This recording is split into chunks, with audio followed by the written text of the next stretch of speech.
In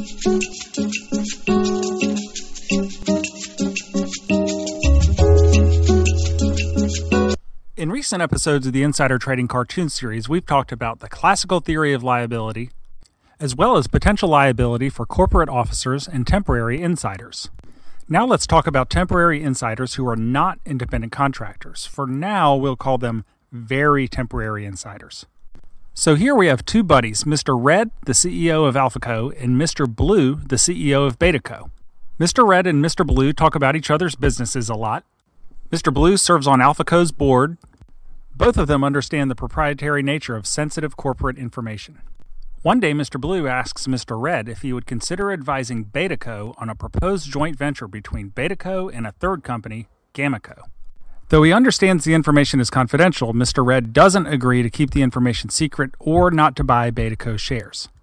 Shortly after their meeting, Mr. Red does buy stock in BetaCo and then sells it at a profit after the Beta-Gamma joint venture is announced.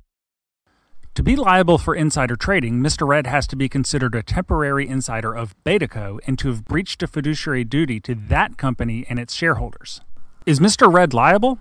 Well, in Dirks v. SEC in 1983, the Supreme Court said that for Mr. Red to have a fiduciary duty to BetaCo, two things have to happen. One, BetaCo must expect Mr. Red to keep the information confidential, and two, the relationship must at least imply such a duty. Here, the first condition is covered.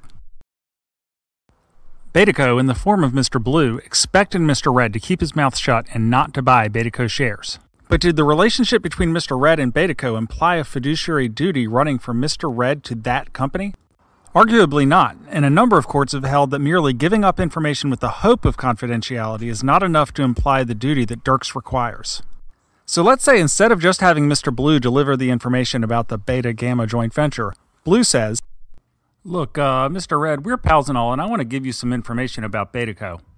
But I need to have you agree not to tell anybody, and I mean anybody, and not to trade in BetaCo's shares. It's really important."